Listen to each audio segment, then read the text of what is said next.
আউযু বিল্লাহি মিনাশ শাইতানির রাজিম। বিসমিল্লাহির রহমানির রহিম।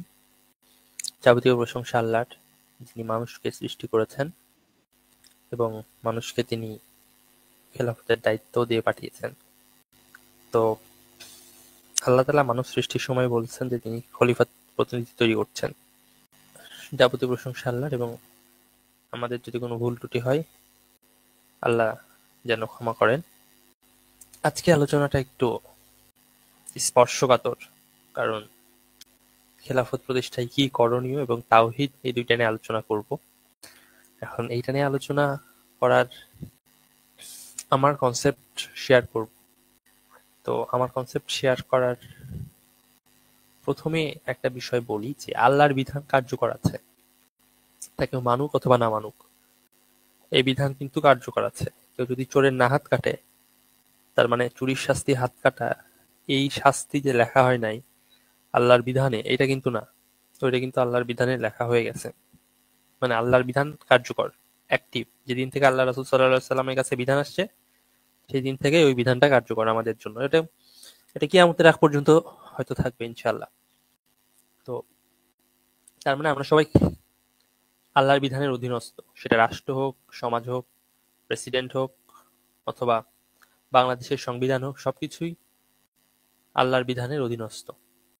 এখন কেউ স্বীকার করুক আর না স্বীকার করুক, এটাই হচ্ছে চূড়ান্ত রায়, আল্লাহর পক্ষ থেকে নির্ধারিত।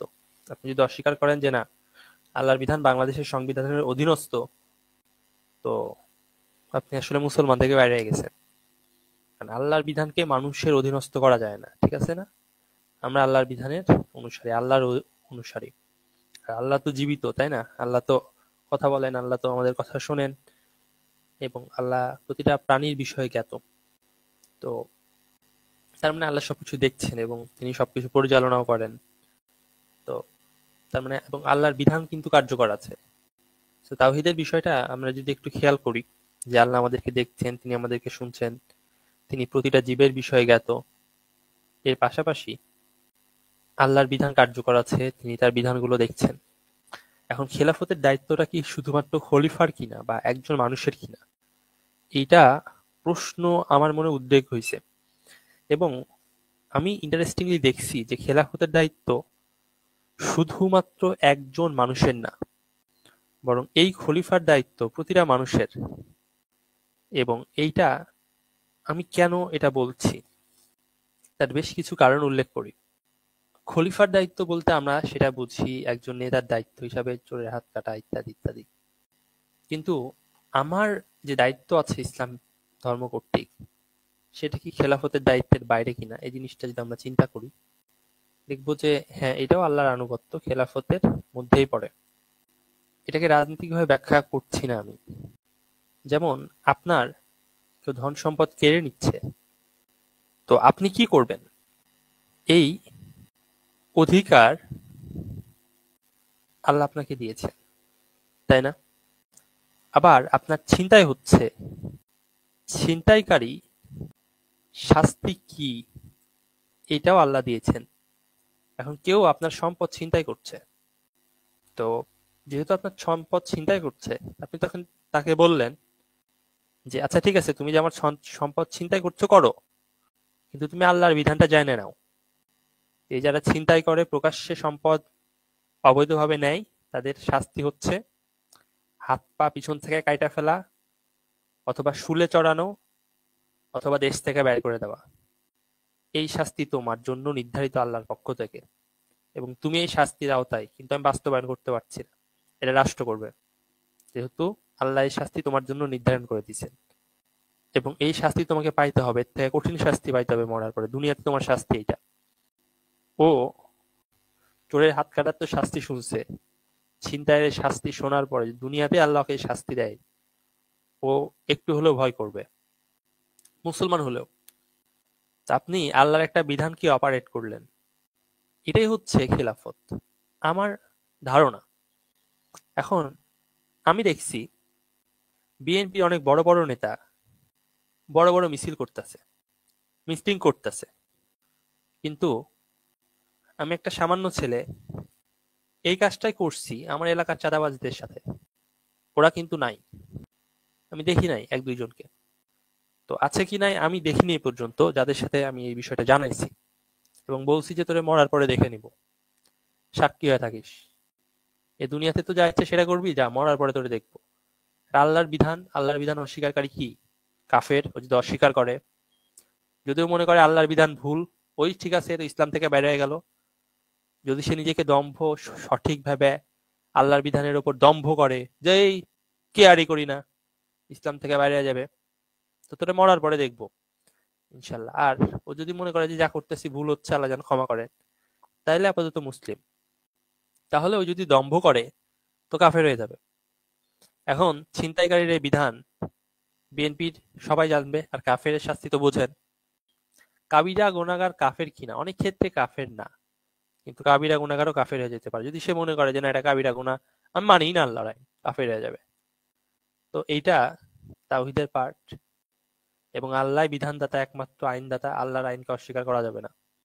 আপনি যদি ওকে এতখানি বোঝান বা বলেন আপনি তাওহীদ প্রতিষ্ঠার কাজ করলেন, আপনি আল্লাহর আইন প্রতিষ্ঠার কাজ করছেন, আপনি খেলাফত প্রতিষ্ঠার কাজ করছেন, আপনার এই খেলাফত প্রতিষ্ঠার কাজে বা খেলাফত প্রতিষ্ঠার অংশ হিসাবে আপনি হয়তো আল্লাহর কাছে কৃতিত্ব পাবেন, কারণ আপনি সৎ কাজের আদেশ করছেন, অসৎ কাজের নিষেধ করছেন, সম্মান পাবেন। এবং এর পাশাপাশি এই খেলাফত প্রতিষ্ঠার দায়িত্ব পালনের মাধ্যমে আপনি ইসলামের যেই খেলাফতের দায়িত্বটা আছে সেটাও কিন্তু পালন করে ফেললেন।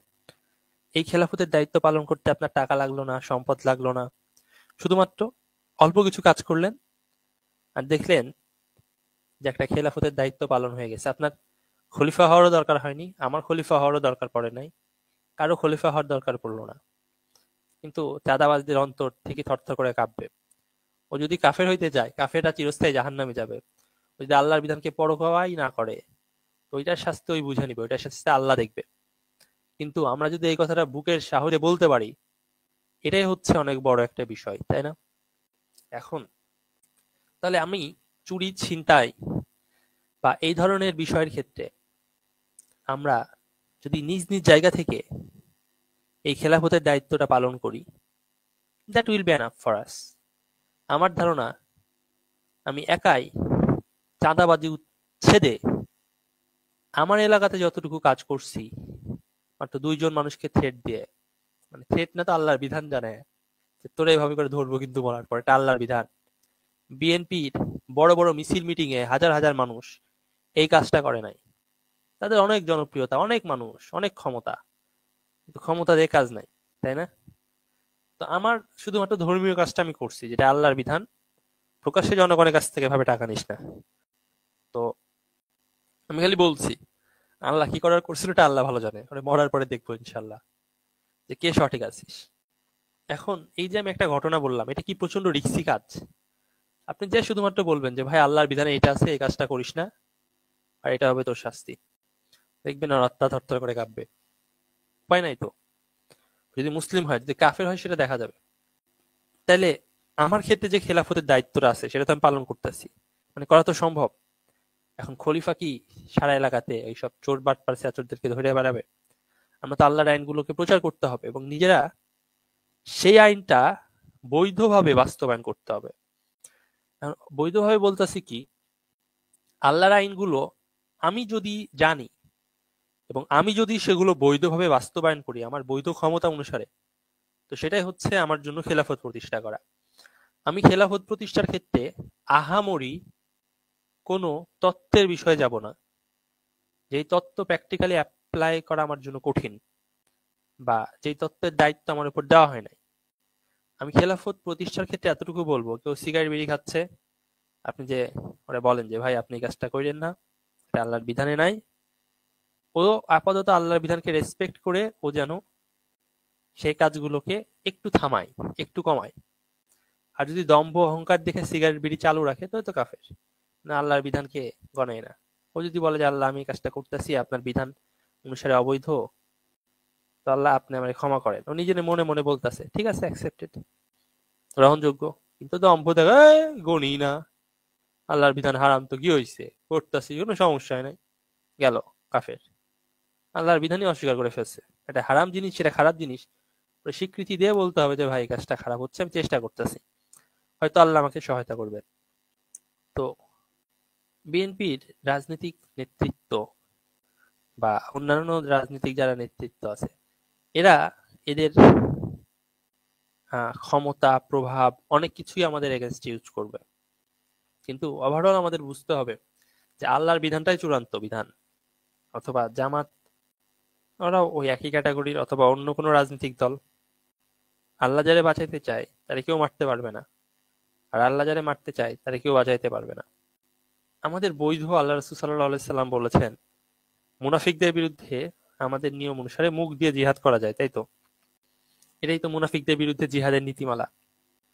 তো আমরা একামতে দিন এই দায়িত্বটা পালন করছি কিনা, খেলাফতের দায়িত্ব এটা পালন করছি কিনা, এটা আমাদের দেখতে হবে। আপনি যেখানেই থাকেন, যে অবস্থায় থাকেন, আপনি পুলিশ হন, র্যাব হন, অথবা সেনাবাহিনী হন, আপনি আল্লাহর বিধান জানছেন কিনা, যে আপনার ক্ষেত্রে আল্লাহর এতগুলো বিধান আছে, আপনি এই কাজটা করতে পারবেন, এই কাজটা করতে পারবেন, এবং আপনি সেই বিধানটা পালন করছেন কিনা। যদি পালন করেন, আপনি খেলাফত প্রতিষ্ঠা করে ফেলছেন। তাহলে আমরা প্রত্যেকটা মানুষই খেলাফত প্রতিষ্ঠার একটা অংশ, এবং আমরা সবাই এই খেলাফত প্রতিষ্ঠায় কাজ করতে পারি। এটা তো আমার কথা বললাম, কিন্তু আপনি যদি তাওহীদকে এর সাথে দেখেন, আমরা সবাই আল্লাহর অধীনস্থ, আল্লাহর দাস। আল্লাহ আমাদের সবকিছু দেখছেন এবং শুনছেন, এবং তিনি তার বিধান নাজিল করেছেন আমাদের উপর। আমরা সেই বিধানটা মেনে চলব। এই বিষয়ে কারো কি কোনো দ্বিমত আছে কি নাই? হয়তো নাই, এটাই তো স্বাভাবিক। তো নিয়ম মোফাইক আল্লাহর বিধানটা আমাদেররা যদি মেনে চলি, এবং আমরা যদি সেই জিনিসটার প্রচার প্রসার করি, সো দ্যাটস এনাফ। আমাদের খেলাফত প্রতিষ্ঠার কাজ সম্পূর্ণ হয়েছে। আপনার এক্ষেত্রে নেতা হওয়ার দরকার নাই, কর্মী হওয়ার দরকার নাই। আল্লাহর কাছ থেকে নিরাপত্তা নিব, আর আল্লাহর বিধান মেনে চলবো, ব্যাস, কাজ শেষ। তো খেলাফত প্রতিষ্ঠায় অনেক অনেক ধরনের পদ্ধতির অনুসরণ করে। আমার কথা হচ্ছে যে আল্লাহর বিধান আমি নিজে অপারেট করব, আমার বৈধ ক্ষমতা অনুসারে। বুঝছেন? মানে আপনি ধরেন একটা খলিফার মতো, বা আমি একটা খলিফার মতো, বা আর একজন খলিফার মতো। ওর যতটুকু বৈধ অধিকার আছে, সে আল্লাহর বিধানকে অপারেট করবে। মানে সেই হচ্ছে অপারেটর, সেই হচ্ছে অ্যাক্টিভেটর, সেই হচ্ছে ওই বিধান বাস্তবায়নকারী ধরেন, এবং ওর বৈধ ক্ষমতা অনুসারে, অবৈধ না। আপনি অবৈধভাবে কারো গায়ে হাত তুলতে পারেন না, তো আমিও পারি না। আমাদের ওইটা বলার দরকার নাই, কিন্তু আমরা মুখ দিয়ে বলতে পারি, জালেম শাসকের বিরুদ্ধে কথা বলতে পারি, পারি তো? বা অন্যান্য যে সকল বৈধ অধিকার আছে সেগুলো বলতে পারি, আল্লাহর বিধান মানুষকে জানাইতে পারি। দেখেন, সমাজের 100 জন মানুষ যদি এই আল্লাহর বিধানটা শক্ত করে কাউকে যে বলে, বেটা আল্লাহর বিধান এইটা, কোনো চাঁদাবাজকে বলে, 20 জন চাঁদাবাজকে বলে, ওদের অন্তরে একটু হলেও কাঁপবে যে আল্লাহর বিধান এভাবে আছে, এভাবে আছে। তো আসলে খেলাফত চোরের হাত কাটার আইন। ইসলামে চোরের হাত কাটার আইন তো আছেই, কিন্তু আমাদের ঊর্ধ্বতন কর্তৃপক্ষ এই আইনগুলোকে অ্যাপ্লাই করে নাই। ইসলামের আইন অনুসারে এই যে এত বড় একটা ঘটনা, চুরি করা, সেইটাকে মানুষ খারাপ ভাবে তো দেখে, কিন্তু এটার যে শাস্তি নির্দিষ্ট অর্থের বেশি, এটা প্রয়োগ না হইলেও আমরা এতটুকু বলতে পারি যে তুমি যে সম্পত্তি চুরি করলি বা আমার কাছ থেকে যে ঘুষ খালি, তোরে মরার পরে দেখবো। বলতে পারি তো? পারি। আপাতত মনে মনে তো বলতে পারি যে তুই যে ঘুষ খাচ্ছিস, তোরে মরার পরে দেখবো, ইনশাল্লাহ। আল্লাহ চাই তোর সাথে দেখা হবে। ওই যে আমি আল্লাহর বিধানের জন্য ওকে বললাম, ওকে থ্রেট দিলাম আল্লাহর জন্য, তোমারে মরার পরে দেখবো, কিন্তু তুমি কিন্তু এই কাজটা করতেছো, তুমি চুরি করতেছো, ঘুষ খাচ্ছ। ও মুসলমান হলে ওর অন্তরে একটু হলেও থরথর করে কাঁপবে। কেন কাঁপবে? কারণ এটা হচ্ছে ইসলামের বিধান, এবং সেই ক্রাইমটা করতেছে, তাকে একদিন আল্লাহর কাছে দাঁড়াইতে হবে এর জন্য, এবং দুনিয়াতে এই জিনিসটা জানিয়ে দেওয়া হয়েছে। তো এখন যদি সে অহংকার করে, ডিনাই করে, ওইটা সরাসরি আল্লাহ দেখবে, আপনি তো আল্লাহর বিধানের জন্য কাজ করছেন। তো চুরি, ছিনতাই, ডাকাতি যাবতীয় ক্ষেত্রে আমরা যদি নিজেরাই আল্লাহর বিধান সাধ্য মতো, বৈধ অধিকার মতো বাস্তবায়নের দায়িত্ব নিই, প্রতিটা মানুষ, মুসলমান যারা আছি, এবং আমরা যদি এই আল্লাহর বিধানগুলো রক্ষক হয়ে যাই, আমার ধারণা আমাদের এই বাংলাদেশ একটা মুসলমানদের জন্য ইসলামিক রাষ্ট্র হতে টাইম লাগবে না, মুসলমানদের জন্য ইসলামিক রাষ্ট্র হয়ে যাবে। তাহলে আমাদের শুধুমাত্র আল্লাহর বিধানগুলো জানতে হবে এবং নিজেরা নিজেদের সাধ্যমতো বাস্তবায়নের চেষ্টা করতে হবে। এতটুকুই কেবলমাত্র আমাদের দায়িত্ব। তাহলে খেলাফত প্রতিষ্ঠার জন্য আমরা নিজেরা একটা অপারেটর হইতে পারি এবং বৈধ অধিকার অনুসারে আমরা এই কথাগুলো, এই কাজগুলো মানুষদেরকে বলতে পারি। এতটুকুই ইনশাল্লাহ যথেষ্ট। আপনি শুধুমাত্র বলবেন যে ভাই এটা ইসলামের আইন, ইসলামের আইন মেনে চলো, এটা সুখে থাকবা, শান্তিতে থাকবা, দ্যাটস এনাফ। খুব বেশি প্রেশার দেওয়ার দরকার নাই, হাদিস কুরআন নিয়ে যে ওরা বলতে হবে, এটাই তো। কিন্তু এবং এটা আল্লাহর জন্য করতে হবে, যেহেতু এটা আমরা আল্লাহর অধীনস্থ দাস। সুতরাং যদি আমরা এই কাজটা করতে পারি এবং সাথে সাথে নিজেরা সৎ কাজ করতে পারি, আশা করা যায় যে আমাদের একটা খেলাফতের দায়িত্ব আমরা নিজেরা পালন করছি। এবং ধরেন এইটাই আমার আপনার খেলাফত, আমরা আল্লাহর আইনের অধীনস্থ, আমরা আমাদের প্রেসিডেন্ট আল্লাহ, আমাদের রাষ্ট্রপ্রধান আল্লাহ, আমাদের জীবন জীবিকার মালিক আল্লাহ, আমাদের নেতা আল্লাহ, এবং তার প্রদত্ত রাষ্ট্র ব্যবস্থার অধীনে, নিরাপত্তা বলয়ের অধীনে আমরা কথা বলি আল্লাহর জন্য, এবং আমরা আল্লাহ প্রদত্ত শাসন ব্যবস্থার অধীনে আছি। That's all. আমরা কোনো মানবরচিত আইন মানি না, মানবরচিত বিধান মানি না, মানবরচিত কোনো কিছু মানি না, আমরা আল্লাহর বিধান মেনে চলি। এইটাই তো কথা, দ্যাটস অল। এখন যদি আমরা এটা বলতে পারি, তাহলে দেখেন আমি একটা সিস্টেমের অধীনস্থ, যেই সিস্টেমটা খেলাফত অপারেট, মানে এইটার নেতাকে, মালিককে, অধিকারীকে একমাত্র আল্লাহ। আমি রাষ্ট্রীয় কোনো বিধান টিধান ইত্যাদি মানি না, এবং আল্লাহর জন্য আল্লাহর বিধানগুলো আমি নিজে অপারেটর করছি, পরিচালনা করছি। ওপরে কে আছেন? আল্লাহ। তাহলে আমি একটা বাউন্ডারির মধ্যে আল্লাহর বিধান এর অধীনস্থ হিসাবে আল্লাহর বিধান দ্বারা নিজের জীবনকে সুরক্ষিত করছি। এবং শুধু সুরক্ষিতই করছি না, আমার স্বাধীনতা যতগুলো আছে সবগুলো আমি উপভোগ করছি। এবং আল্লাহর বিধানের স্বাধীনতার ক্ষেত্রে, সকল ক্ষেত্রে স্বাধীনতা আল্লাহর বিধানে, তাই না? অল্প কিছু হারাম, সে হারামগুলো আমি মানুষদেরকে জানাচ্ছি।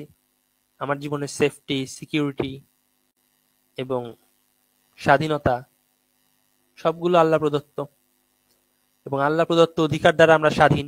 আমরা আল্লাহ প্রদত্ত অধিকারগুলো ধারণ করছি, এবং সেই আল্লাহ প্রদত্ত অধিকারগুলো আমরা কি করছি?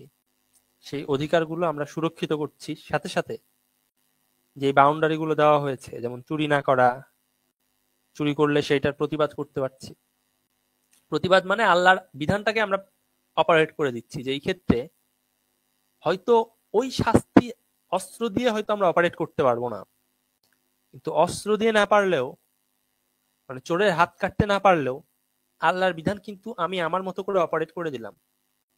তাহলে আপনি ধরেন আপনি একটা খলিফা, আপনি আল্লাহর বিধানের অধীনস্থ, আপনি আল্লাহর বিধান অপারেট করছেন। আপনি যদি নিজেই এই দায়িত্বটা নিয়ে নেন এবং আপনার জীবনটা আল্লাহর বিধান মোতাবেক চলে, তা আপনি তো নিজেই আল্লাহর অধীনস্থ হয়ে গেলেন এবং আপনি একটা খলিফা হয়ে গেলেন, তাই না?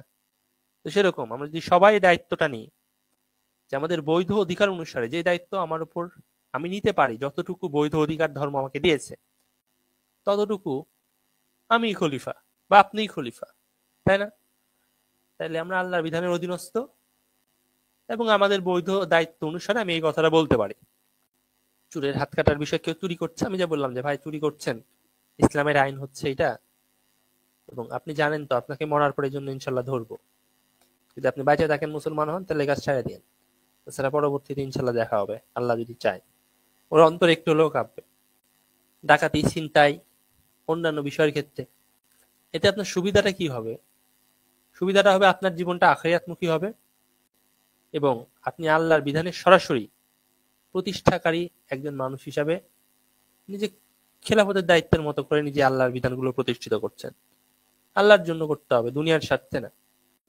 তো তাহলে আপনি একজন সম্পূর্ণ নিজেই চিন্তা করেন যে আপনি কোনো মানুষের আইন মানেন না, সম্পূর্ণ আল্লাহর বিধানের উপর প্রতিষ্ঠিত আছেন এবং নিজেই সেটাকে অপারেট করছেন খলিফার বাস্তবায়নকারী হিসাবে বা খেলাফত হিসাবে। আপনার খেলাফত আপনি প্রতিষ্ঠিত করছেন। এইটা অনেক সুন্দর একটা বিষয় না, যে আমরা আল্লাহর বিধানটাকে প্রতিষ্ঠিত করছি এবং সেটাকে মানুষকে উদ্বুদ্ধ করে হইতে পারে, সেখানে আপনার বৈধ ক্ষমতা অনুসারে তাকে বিষয়টা জানায় করতে পারেন। তো তাহলে আমরা সরাসরি তাওহীদের বিষয়ে যদি আসি, আমাদেরকে আল্লাহ দেখছেন, আল্লাহ শুনছেন, এবং আমরা প্রতিটা জীবের বিষয়ে আল্লাহ জ্ঞাত, এবং আমরা সেক্ষেত্রে আল্লাহর বিধানগুলো প্রতিষ্ঠাকারী হিসেবে কাজ করছি। আর আল্লাহর বিধান যদি কেউ অস্বীকার করে, ওরে বলে দিতে হবে যে ভাই এটা আল্লাহর বিধান, সারেন্ডার করো, উদ্ধত হইও না। যদি ভুল করো তো বলতে হবে যে ভাই আমি এই কাজটা করছি, এই কাজটা ভুল হচ্ছে, আল্লাহ যেন আমাকে ক্ষমা করেন। তারপরে মুসলমান থাকবে। আল্লাহর বিধানের ক্ষেত্রে সারেন্ডার না করে উদ্ধত হইলেই ওই ইসলাম থেকে বাইরে হয়ে যাবে। তো ওর অন্তর আপাতত ইসলামের অধীনস্থ হয়ে যাবে। এটাই তো খেলাফত। তো ভাই আমার মনে হয়, এই জন্যই বললাম যে খেলাফতের দায়িত্ব আমার মনে হয় না খলিফার ওপর বর্তায়। সরাসরি এইটা না করে ওই কনসেপ্টে না গিয়েও আমরা খেলাফত প্রতিষ্ঠার কাজ করতে পারি, খেলাফত প্রতিষ্ঠার জন্য ভূমিকা রাখতে পারি, এবং মানবরচিত আইনগুলোরে অ্যাভয়েড করছি, ঠিক আছে, যার সাধ্য মতো যতটুকু পারে করবে। কিন্তু সবাই যদি খেলাফত প্রতিষ্ঠা, আল্লাহর বিধান প্রতিষ্ঠা এবং তত্ত্বাবধায়কের দায়িত্ব তার বৈধ অধিকার অনুসারে গ্রহণ করে, তো এই ক্ষেত্রে আমি স্পষ্ট ভাষায় মনে করি যে এইটাই হচ্ছে খেলাফত প্রতিষ্ঠা, এটাই হচ্ছে তাওহীদ প্রতিষ্ঠা। আপনি তাওহীদ প্রতিষ্ঠা করেন, আপনি খেলাফত প্রতিষ্ঠা করেন, দুইটা একসাথে হবে। এখন এই দায়িত্বটা আপনি সমর্থ অনুসারে করবেন, যে আপনার সমর্থ আছে, বৈধ অধিকার আছে, ধর্ম বলছে আমি এই কাজটা করে ফেললাম, দ্যাটস অল। আল্লাহর বিধানের জন্য আমাদেরকে ক্ষমতায় যাইতে হবে, জামাত ইসলাম করতে হবে, রাজনৈতিক দল করতে হবে, নট নেসেসারি। আমার নিজের বৈধ অধিকার অনুসারে আমি খেলাফত প্রতিষ্ঠা করবো, আমার যতটুকু সামর্থ্যে কুলায়। আমি নিজে প্রতিষ্ঠিত আছি, আল্লাহর বিধান বলবো। চুরি করতে আসছে, চিন্তাই করতে আসছে, ভাই শোনেন টাকা তো নিয়েই যাচ্ছে, একটু কথা বলি শোনেন, আল্লাহর বিধান প্রতিষ্ঠিত করে দিলাম, আপনি মরবেন, আমিও মরবো, তারপরে দেখা হচ্ছে, আল্লাহর আইনের শাস্তি হচ্ছে এটা, ও করুক। তো মুসলমান ভাইরা, আমরা নিজেরা নিজেরা চেষ্টা করলেই কিন্তু খেলাফতের অনেক বড় একটা অংশ প্রতিষ্ঠিত করে ফেলে দিতে পারি, এবং বৃহত্তর ভাবে আমরা খেলাফত প্রায় প্রতিষ্ঠার কাছাকাছি চলে যেতে পারি। আমি অরিজিনাল খেলাফত যেটা আছে, রাষ্ট্র ব্যবস্থা, একজন খলিফা হবে এবং অন্য কেউ খলিফা দাবি করতে পারবে না, ওই খেলাফতের কথা বলতেছি না আমি। অরিজিনাল, এখানে অনেকে মিস্টেক করবেন, ভুল বুঝবেন, কারণ যারা আলোচনা সম্পূর্ণ না শুনলে ভুল ভুল হইতে পারে। খলিফা হয় একজন রাষ্ট্রে, যিনি সম্পূর্ণ বিধান বাস্তবায়ন করেন। কিন্তু আমি এইটার কনসেপ্টের কথা বলতেছি না, আমি বলতেছি আল্লাহর বিধান প্রতিষ্ঠা, যেটাকে আমি খেলাফত নাম দিয়েছি। এবং আমার যদি ভুল হয় তাহলে ধরাই দিবেন। তো আমার মনে হয় যে আপনি আপনার খেলাফত নিজেই প্রতিষ্ঠা করতে পারেন, ঠিক আছে, আপনার মানুষ হিসাবে, যেটা আল্লাহর বিধান, এই বিধানটা আমাকে মানতে হবে এবং সঠিকভাবে জেনে শুনে এই কাজটা করতে হবে। কারণ খেলাফতের নামে আবার বেদাত প্রতিষ্ঠা করা যাবে না, যেটা আল্লাহর বিধানে নাই, ভুল কিছু প্রতিষ্ঠা করা যাবে না, তাই না? আর আল্লাহর বিধানে যেটা আছে সেটাই শুধুমাত্র।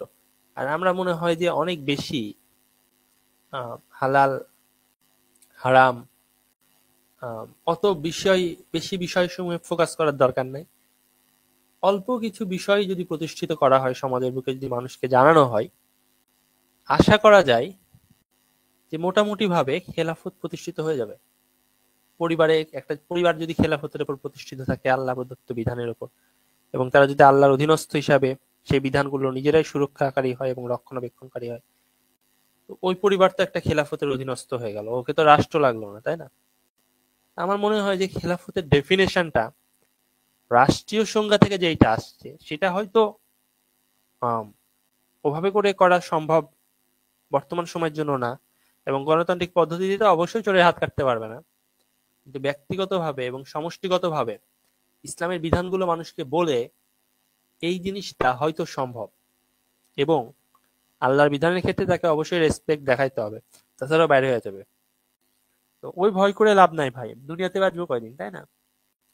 আল্লাহ তো আমাদের উপর জিহাদ দিয়ে পাঠান নাই যে যাও তোমরা অস্ত্র নিয়ে যুদ্ধ করো, বলেন নাই তো। অনেক দেশে জিহাদ তিনি চালু রাখছেন। তা আমাদের উপর আল্লাহ তো ওই সকল বিপদ আপদ প্রদান করেন নাই। তা আমরা জিহাদ না করতে পারলেও এই সামান্য একটু কাজ করতে পারবো না, যেটা আমার নিজের জন্য খেলাফত, আমার পরিবারের জন্য খেলাফত, পারবো না? আল্লাহ তো বলে নাই যে যাও এখন অস্ত্র নিয়ে যুদ্ধ করো, কারণ যুদ্ধের শর্ত আছে। তো আমার উপর যতটুকু খলিফার দায়িত্ব আছে, ধরেন খেলাফতের দায়িত্ব আছে, অথবা আপনার উপর, আপনার পরিবারের উপর, নিজেরা খেলাফত প্রতিষ্ঠিত করে ফেলেন, ইসলাম জানে, ইসলামের আইনগুলো জানে, হয়ে গেল। তো তাওহীদ প্রতিষ্ঠা এবং খেলাফত প্রতিষ্ঠা, এই দুটো এভাবে করে আমাদেরকে করতে হবে, এবং এটাই ধরেন আমাদের জন্য খেলাফত প্রতিষ্ঠা। আমরা নিজেরা আল্লাহর উপর বিধানের উপর প্রতিষ্ঠিত থাকবো, যেটা আল্লাহ তার রাসূলের সঠিক বিধান, এবং সেই বিধানগুলো আমরা বাস্তবায়ন করব। আমার যদি কোনো ভুল ত্রুটি হয় আল্লাহ যেন ক্ষমা করেন। এবং এমনটা না যে আমরা এই ক্ষেত্রে আল্লাহর বিধানগুলোকে বাস্তবায়নের তো সামর্থ্য নাই, আমরা মানুষদের কাছেও বলতাছি না, মুখ বন্ধ করে রেখে দিছি না। আল্লাহর ক্ষমতার আমি অধীনস্থ, আল্লাহ আমাকে রক্ষা করবেন, যেখানে ইচ্ছা বইলা দিবেন আল্লাহর আইন। ভাই এটা হচ্ছে আল্লাহর আইন, আপনি মানেন বা না মানেন, আল্লাহর আইন এইটাই, তুই মান অথবা না মান, তুই মরবি না একদিন, তোরা এটা ফেস করতে হবে। আর যদি ডাইরেক্ট অস্বীকার করে তো কাফের।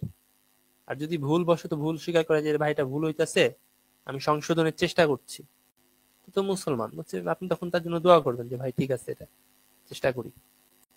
তো দোকানে সিগারেট বিড়ি বিক্রি করে, এটা 5 ওয়াক্ত নামাজও পড়ে, অনেক বিষয় আমরা প্রতিবাদ করতে পারি, জানাইতে পারি, কিন্তু পেট চলতে হবে। তো খেলাফতের কনসেপ্টটা আপনাদের কাছে কেমন লাগলো, বা এই কনসেপ্টটা কেমন, যে আমার পরিবার, আমার নিজের ক্ষমতা যতটুকু আছে ততটুকুতেই আমি আল্লাহর বিধান প্রতিষ্ঠিত করবো, ফার্স্ট থেকে লাস্ট পর্যন্ত। যদি প্রতিষ্ঠিত না করতে পারি বইলে যাবো যে ভাই এইটার অপরাধের শাস্তি এইটা, খুন করছে ওরে বলতে হবে যে তুমি যে খুন করছো তোমার শাস্তি হচ্ছে তোমার হত্যাকাণ্ড। আমি ওরে খুন করতে হবে না, ওকে বলতে হবে তোর শাস্তি বাড়িতে হবে। আপাতত এতটুকু তো পারবো আমরা নাকি? যদি এতটুকুই পারি, এতটুকুই আলহামদুলিল্লাহ। আমার জীবনে মনে হয় খেলাফত প্রতিষ্ঠা, তাওহীদ প্রতিষ্ঠা, এটা মানুষের ব্যক্তিগত জীবনের সাথে সম্পৃক্ত। এটা ওই রাষ্ট্র ক্ষমতা অত দূর যাওয়ার দরকার নেই। আমার যতটুকু ক্ষমতা আছে আমি আমার ক্ষমতা অনুসারে আমার খেলাফত প্রতিষ্ঠা করবো, ব্যাস, গ্যাঞ্জাম শেষ। রাষ্ট্র যে চালায় তার দায়িত্ব। তার মানে আমি রাষ্ট্রপ্রধানকে বলবো না যে এটা তোমাকে করতে হবে, অবশ্যই বলবো। সরকারকে বলবো না, পুলিশকে বলবো না। তো বাংলাদেশ পুলিশ যদি চায় যে আমরা খেলাফতের উপর প্রতিষ্ঠিত থাকবো, তো বাংলাদেশ পুলিশও তো পারে, ইসলামের আইনগুলো তারা জানবে, ব্যাস, তারা নিজেরা সেই আইনগুলোর উপর প্রতিষ্ঠিত থাকবে। বাস্তবায়ন না করতে পারলে মানুষকে জানাবে ভাই ইসলামের আইন এটা আছে, আপনি এই কাজটা করেন না। সব ক্ষেত্রে তো ইসলামের আইন আছে, যদি সম্পদ কেড়ে নেয়, সম্পদ ছিনতাই করে, আর যাবতীয় ক্ষেত্রে। তো ভাই আমাদের নিজেদেরকেই ইসলামের আইন নিজেরাই জেনে বাস্তবায়ন করতে হবে। যদি আমরা নিজেরাই ইসলামের আইন নিজেরাই জেনে বাস্তবায়ন করি আমাদের জীবনে, তো আমরা আমাদের জীবনে খেলাফত প্রতিষ্ঠা করছি, দ্যাটস অল। আমার ওই ওই ওই কনসেপ্ট আমি যাবোই না যে আমার ক্ষমতা পাওয়া লাগবে, ক্ষমতার যেতে হবে, ওইসবে আমি যাবোই না। আমি যতটুকু জানি নিজেই বিধান, ইসলামের বিধান আমি নিজে প্রতিষ্ঠিত করবো, ব্যাস।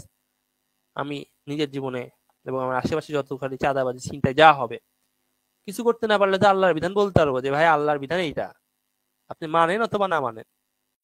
তুমি চিন্তাই করতেছো, আল্লাহর বিধান তো বলতে পারবো যে তোমার হাত পা কাটা পঙ্গু করে ফেলে দাও, আল্লাহর বিধান, এটা রাষ্ট্র করবে, অথবা তোমার শুলে চড়াবে, অথবা দেশ থেকে বের করে দিবে। এটা আল্লাহ প্রদত্ত ছিনতাইকারীর বিধান। অস্বীকার করবি তো ওখানেও দ্বিমত আছে। তো অনেকে অস্ত্র অস্ত্র নিয়ে এটা চিন্তায় চাঁদাবাজি করে, বিএনপিও করছে। তো বিএনপি যার যে সকল ভাইরা আছেন, আপনাদেরকে দিয়েই শুরু করি, হয়তো এই আলোচনাটা আল্লাহ যেন আপনাদের কানে পৌঁছায়। যারা চাঁদাবাজি করছেন, আপনারা জানেন রাখেন এটা আল্লাহর বিধান, মানেন বা না মানেন, অস্বীকার করলে একদম কাফের হয়ে যেতে পারেন, মানে যাবেন।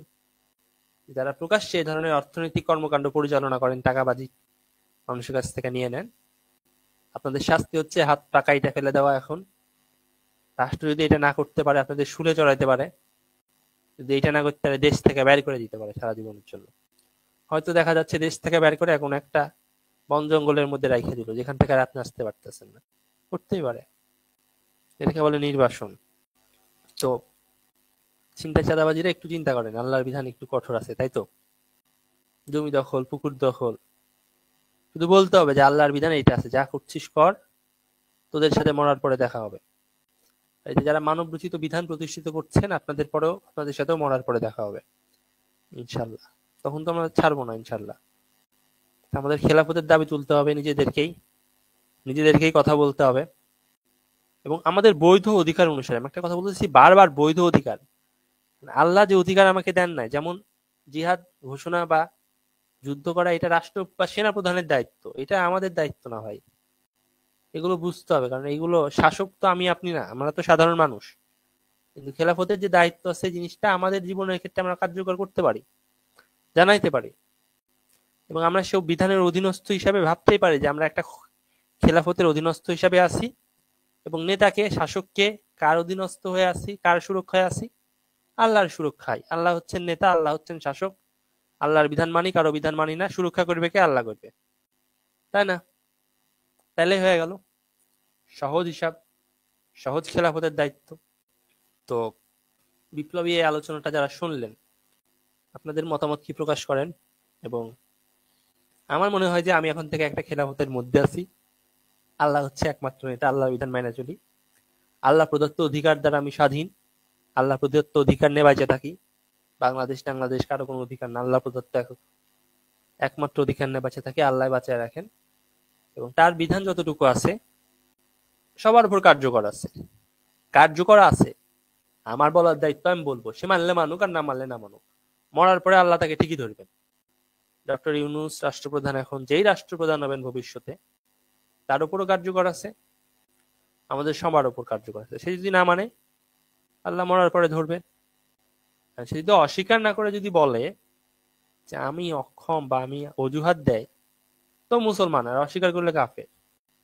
আল্লাহর বিধান কার্যকর আছে, মানে আল্লাহর বিধান তো ভুল হবে না। তো ও ভুল বললে কি আল্লাহর বিধান ভুল হয়ে যাবে নাকি?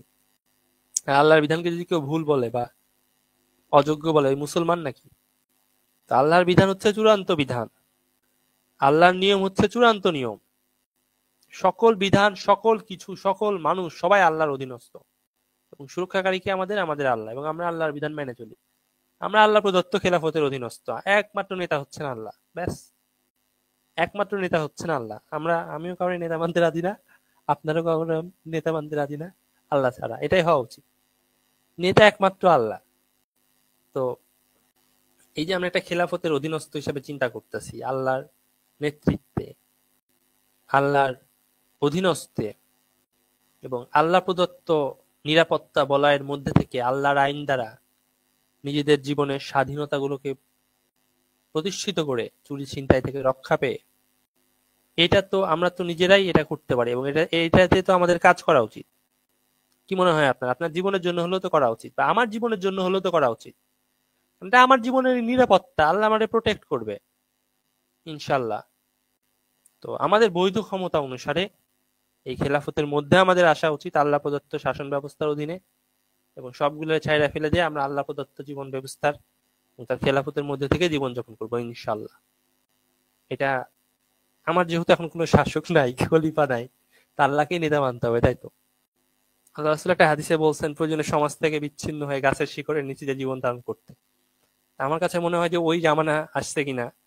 তবে সমাজ থেকে বিচ্ছিন্ন হয়ে গাছের শিকড়ের মধ্যে না যেয়ে আমি আল্লাহর বিধান প্রতিষ্ঠাকারী আর আল্লাহর খেলাফতের অধীনস্থ হিসাবে আছি, আল্লাহ সুরক্ষা দিবে।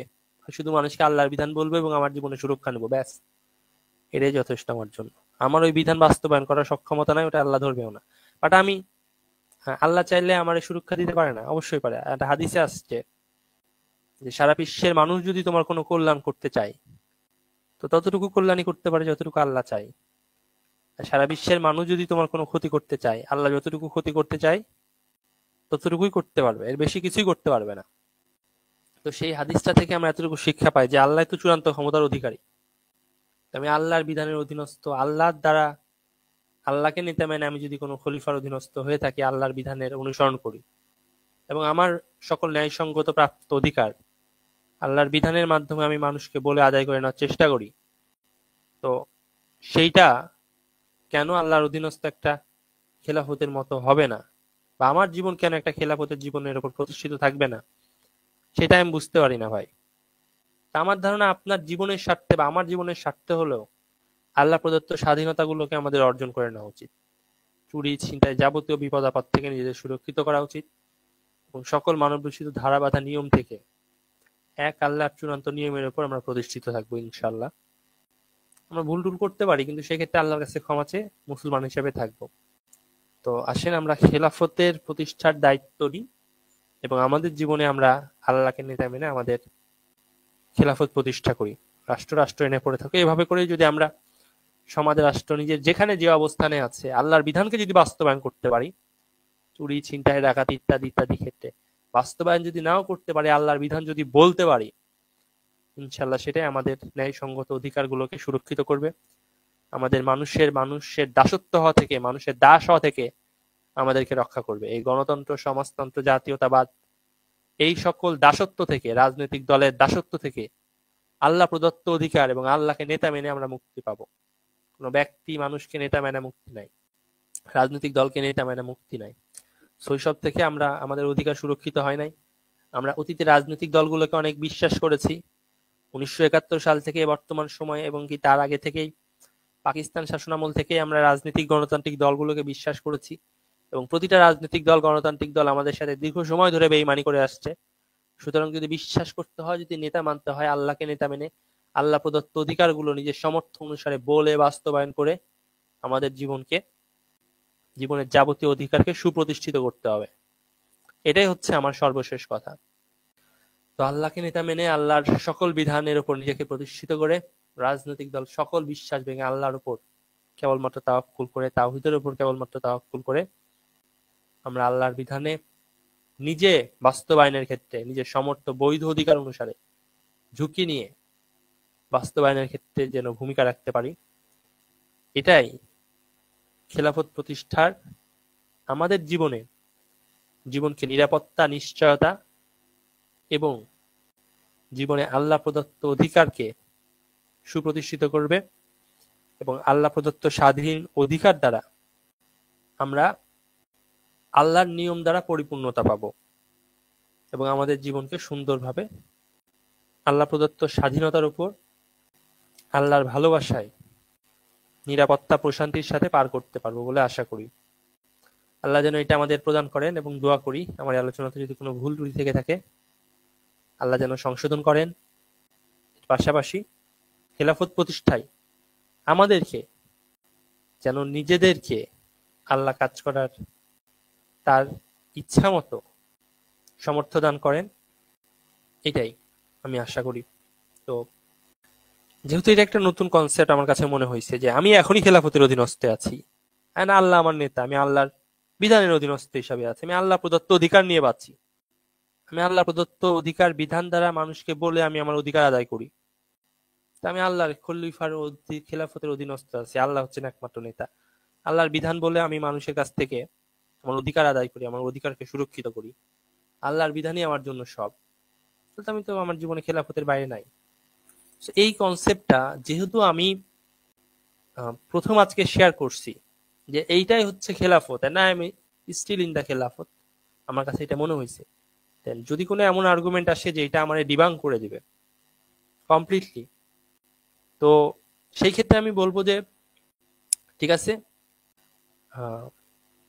আমি আরো বিশ্লেষণ করে দেখবো যে জিনিসটা কি হয়, কি দাঁড়ায়। কিন্তু আমার মনে হয় যে আমাদের নিজেদেরকে আল্লাহর খেলাফতের অধীনস্থ ভাবা উচিত এবং আল্লাহ বিধান দ্বারা নিজেদের জীবনকে সুসজ্জিত করা উচিত। আল্লাহর সব বিধান কার্যকর আছে, কেউ মানুক আর না মানুক, আল্লাহ রাসূলের ওপর যেদিন থেকে বিধান নাজিল হয়েছে সেদিন থেকে কার্যকর আছে। কিন্তু আমি আপনি খেলাফতের অধীনস্থ হচ্ছে কিনা আল্লাহর, এটা আমাদের ব্যক্তিগত বিষয়। যদি কোনো মানে ইন্টেলিজেন্স সোর্স তো অনেক আছে, if there is any types of counter, তো ওইটার আমি পর্যালোচনা করে দেখবো আপনাদের কাছেও কেমন লাগলো, এই কনসেপ্টটা বাস্তবায়ন করা যায় কিনা বা এটার উপর প্রতিষ্ঠিত থাকা যায় কিনা। আপনারা মতামত প্রদান করেন এবং আপনারা এই বিষয়টা নিয়ে চিন্তা করেন এবং এই কনসেপ্টটা কেমন লাগছে আমরা চিন্তা করি। আমাদের নেতা একমাত্র আল্লাহ এবং আমরা মুসলমানরা আল্লাহ প্রদত্ত খেলাফত যারা মেনে চলবো তারা আমরা নিজেরা ভাই ভাই হিসাবে একটু সব মুসলমানই ভাই ভাই অধিক আপন হিসাবে আমরা একত্রিত থাকবো, কারণ ইসলামের এখন অনেক বড় বড় দলবিভেদ হয়ে গেছে। আমি এটা নতুন দলের কথা বলতেছি না বা নতুন কোনো বিধানের কথাও বলতেছি না বা নতুন কোনো পদ্ধতির কথাও বলছি না। যেমন জামাতি এবং আমাদের মধ্যে তো একটা বিভেদ আছেই, যে তারা বলে ইসলামের আইন প্রতিষ্ঠিত নয়, আমরা বলি ইসলামের আইন প্রতিষ্ঠিত আছে, তুই মান অথবা না মান। আল্লাহর বিধান লেখা হচ্ছে, কার্যকর আছেই। চুরি করবি তো তোর বিধান কার্যকর আছে, আল্লাহ তোর শাস্তি লিখতেছে, তোর আচ্ছা মতো ধরবে, মরার পরে দেখা হবে। তো এই যে কনসেপ্ট গুলো জামাত ইসলামের সাথে আমাদের যে পার্থক্য গুলো আছে, তা আমরা হয়তো একটা এ ধরনের মুসলিমের মধ্যে ভ্রাতৃত্বের বন্ধনে হয়তো আরো শক্তিশালী ভাবে আবদ্ধ থাকবো এবং এখানে নেতা হিসাবে কাউরে মানার দরকার নেই, আল্লাহ একমাত্র নেতা এবং আমরা আমাদের সামর্থ্য মতো আল্লাহর বিধান প্রতিষ্ঠিত করতেছি, দ্যাটস অল। আমার মনে হয় যে খেলাফতের এই কনসেপ্টটা কোনো ব্যক্তির ওপর নির্ভরশীল করে রাখা একদম ভুল এবং এটা তো আমি আমার মন থেকে বললাম, বাট আমার কাছে আমার উপলব্ধি থেকে বললাম, ইসলামের জ্ঞান থেকে বলছি। এখন যদি কোনো এটার ভিত্তিপ্রস্থ কুরআন সুন্নাহ থেকে সঠিকভাবে থাকে আহ, মানে একদম রেফারেন্স ভিত্তিক যে হ্যাঁ এটা এভাবে করে একদম পসিবল। সো ওইটা তো এইটা দেখা যেতে পারে। তবে আমার কনসেপ্টটা আমি ক্লিয়ার করছি যে খেলাফত প্রতিষ্ঠা কিভাবে হইতে পারে। আমি আমার জীবনকে খেলাফত প্রতিষ্ঠা করলে 10 জন আল্লাহর খেলাফতের অধীনস্থ হিসাবে চিন্তা করলে আশা করা যায় যে আল্লাহর বিধান দ্বারা আমাদের জীবনকে আমরা সুরক্ষিত করতে পারবো, আল্লাহ প্রদত্ত স্বাধীনতা উপভোগ করতে পারবো, আল্লাহ প্রদত্ত অধিকার আমরা পাবো আল্লাহর বিধান দ্বারা। তো এটাই হচ্ছে মূল আলোচনা। তো এইখানে যদি আমি আবার বলছি দ্যাটস কেবলমাত্র এই জিনিসটা প্রসেসিং আসছে, প্রসেস হইছে। এখন এই জিনিসটা কতটা স্টেবল, কতটা সঠিক, কতটা আমার কাছে মনে হয়েছে এটা সঠিক। এখন অনেক ধরনের মানুষ আছে, সো এই জিনিসটা তো জাস্টিফিকেশনের জন্য থ্রো করতে হবে, তাই না? একটা জিনিস আমার কাছে মনে হয়েছে বলেই তো এই জিনিসটা আহ, মানে স্ট্যান্ডার্ডলি মানুষের কাছে দিতে হবে। So that's I am giving. এখন আমি এটাকে সত্য বলে বিশ্বাস করছি। এখন যদি আল্লাহ যদি এর থেকেও আরো অধিক কোন সত্য আমার কাছে প্রদান করেন যে খেলাফত প্রতিষ্ঠায় কি করণীয়, তো সেইটা বলা যাবে, দেখা যাক। So, আপনাদের যদি ভালো লাগে এবং যদি কেউ কোনো যদি সমস্যা না দেখেন, সো আমি তো এটা বলতে পারি না, তা আমার এটা বলার অধিকারও নাই। নিজেরা নিজেদের মতো অবজার্ভ করে স্বাধীন ইচ্ছা অনুসারে একটু চিন্তা ভাবনা করতে পারেন এই কনসেপ্টটার উপর, এতটুকুই। আপনি আল্লাহর জন্য কাজ করবেন ভাই, তা আমার কোনো লাভ নাই, তাই না? আপনি বেনিফিট আপনিই পাবেন। সো এতটুকুই কথা বলে শেষ করছি। আসসালামু আলাইকুম ওয়া রাহমাতুল্লাহি ওয়া বারাকাতুহু।